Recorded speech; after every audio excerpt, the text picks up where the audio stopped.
जय शंभो शंकर जय जय जय जय शंभो शंकर जय जय नागेन्द्रहाराय त्रिलोचनाय भस्मांगरागाय महेश्वराय అశనం గరలం ఫణీకలాపో వసనం చర్మ చ వాహనం మోక్షః మమ దాస్యసి కిమస్తి శంభో తవ పదాంబుజ భక్తిమేవ దేహి.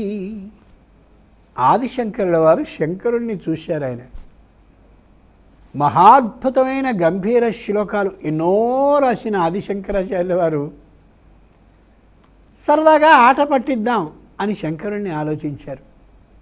అదేమిటండి అంత గొప్ప ఆయన ఈయన ఆట పట్టించడమా, ఏవైనా పద్ధతేనా అనుకుంటాం మనం. అది కాదు అర్థం. ఎంతో చనువు ఉన్నటువంటి సందర్భంలో, చెప్పలేనటువంటి ప్రేమ ఉన్న సందర్భంలో, అమోఘమైన సహృదయత ఉన్న సందర్భంలో అవతలి వాడిని మనం ఆట పట్టిస్తాం కదా. ఎక్కడైనా సరే చాలా పెద్ద అయినటువంటి వ్యక్తి మనకి కొన్నాళ్ళ పరిచయం బాగా దృఢంగా బలంగా అయ్యాక ఆయన మీద సరదాగా రెండు పరాచికాలు ఆడతాం, ఎగతాళి చేస్తాం, వేళాకోళం చేస్తాం ఆయన సమక్షంలో.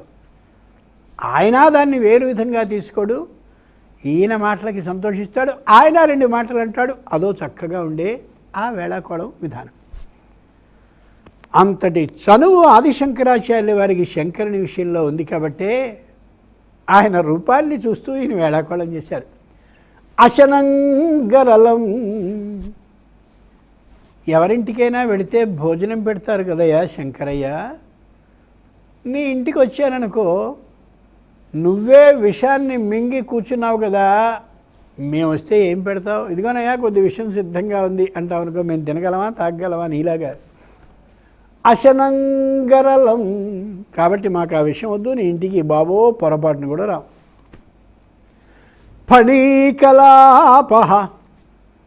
ఎక్కడైనా భోజనాన్ని పెట్టేటటువంటి వసతి ఆ గృహస్థికి లేకపోతే, వసతి లేకపోవడం ఏంటి అంటే భార్య అశుచిగా ఉండడం కానీ, భార్య ఎక్కడైనా పొరుగురు వెళ్ళడం కానీ, లేదా అనుకోకుండా ఊరి ప్రయాణం వెళుతూ ఇంటికి తాళం వేసి వెళ్ళబోయే వేళ అతిథిగానే వచ్చినట్టయితే ఆ సందర్భంలో ఏం చేస్తారు? అయ్యయ్యో భోజనానికి అవకాశం లేకుండా పోతుంది అని ఏదైనా ఓ చిన్న ఆభరణాన్ని ఇచ్చేసి వెంటనే ఓ బహుమతి లాంటి వస్తువుని ఇచ్చేసి ఏమనుకోవద్దండి అని ప్రార్థించి పంపించేస్తారు, వాళ్ళు వెళ్ళిపోతారు.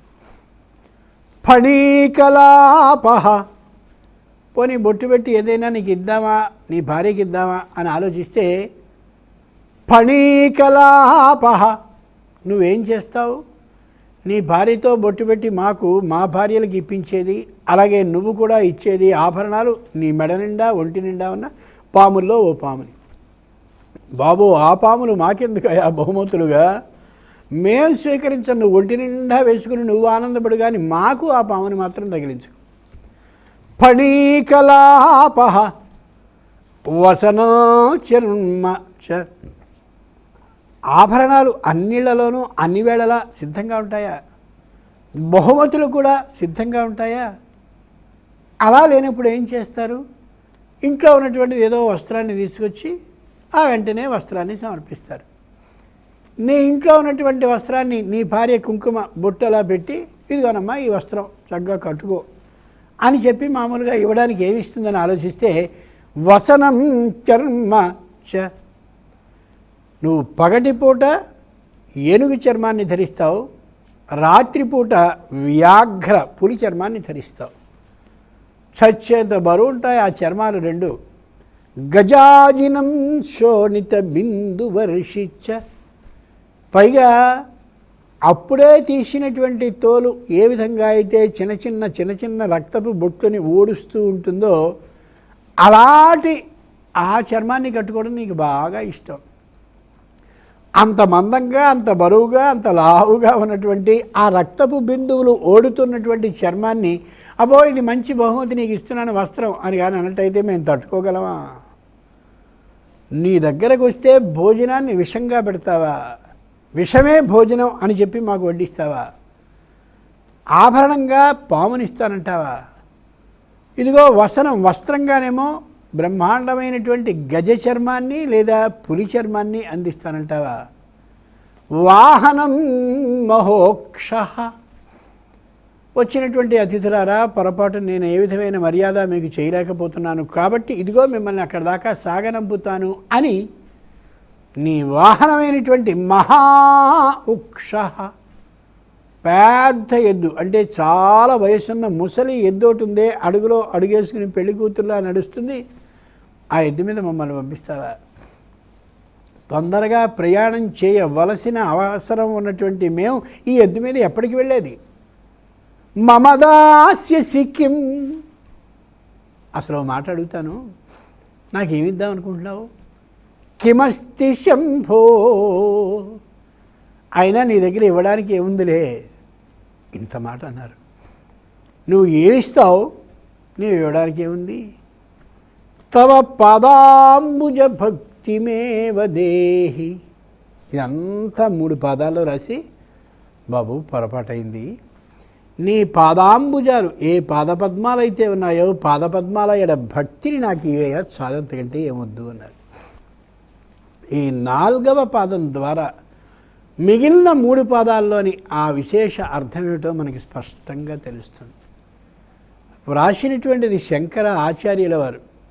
శంకర సాక్షాత్. ఆ శంకరుడే ఆదిశంకరుడిగా భూమిలో పుడితే ఆ శంకరుడు తన రూపాన్నే వేళాకోళం చేసుకుంటూ తానే వ్రాసుకున్నటువంటి శ్లోకం ఇదన్నమాట.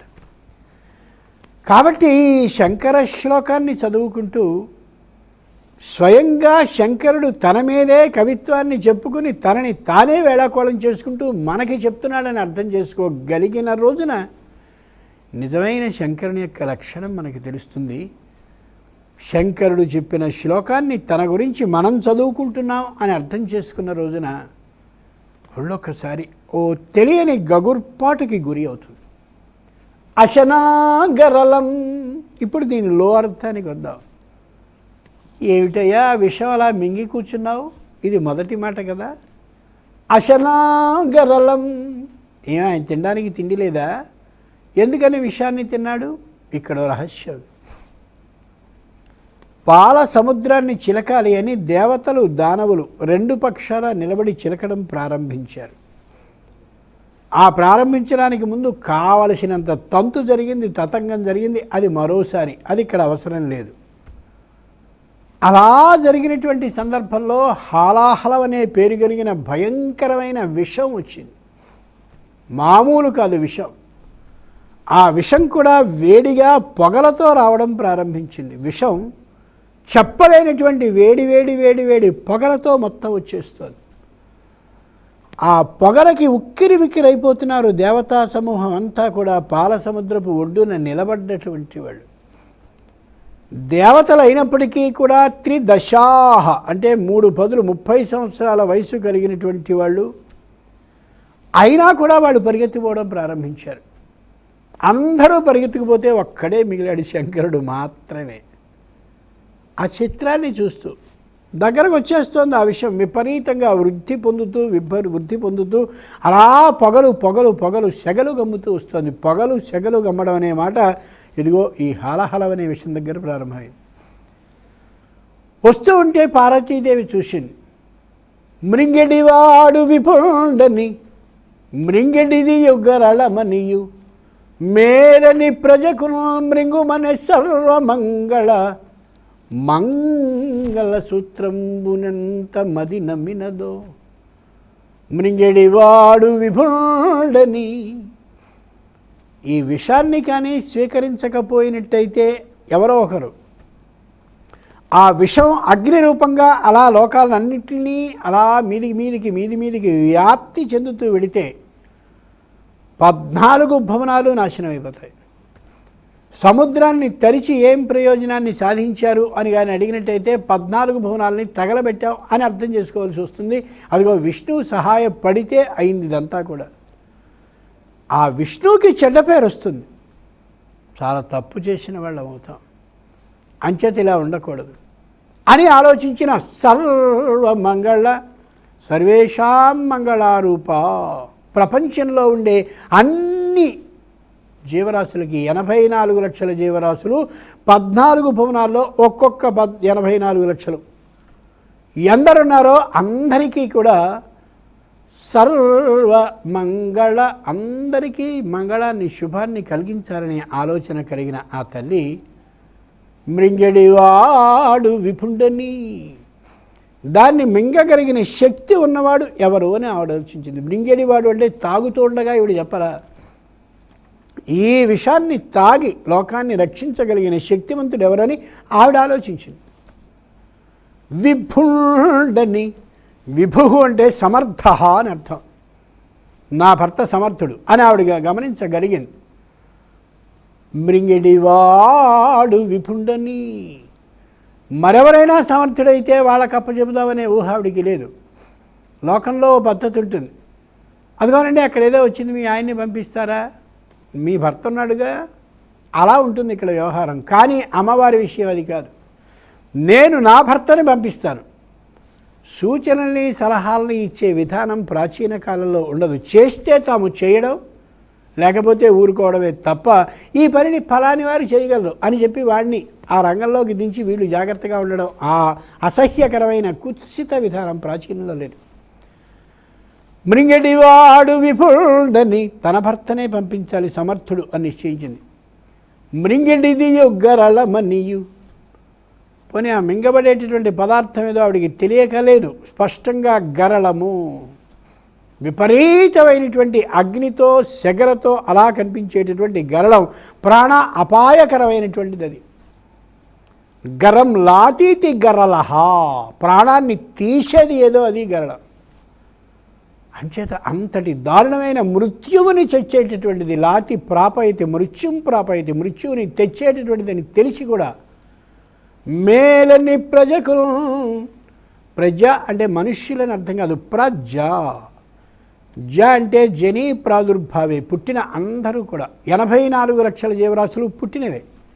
ఆ ప్రజ ఎవరెవరి రూపాలతో ఏ ఏ జాతులతో ఎవరు పుట్టి ఎలా సంచరిస్తున్నారో ఆ అందరికీ కూడా ప్రజకు, వీళ్ళందరికీ కూడా యోగ్యమైనది, సుఖమైనది, ఆనందాన్ని కలిగించేది అని అర్థం చేసుకుని ఆవిడ మృంగుమనే సర్వమంగళ, ఇందరికీ మంగళాన్ని శుభాన్ని కలిగించడం కోసమని మృంగు అని ఆజ్ఞాపించింది. ఒక భర్తని ఒక భార్య మృంగుము అని ఆజ్ఞాపించడము అంటే ఎంతటి చనువు తన భర్త మీద ఆవిడకుండాలి. నాగేంద్రహారాయ త్రిలోచనాయ భస్మాంగరాగాయ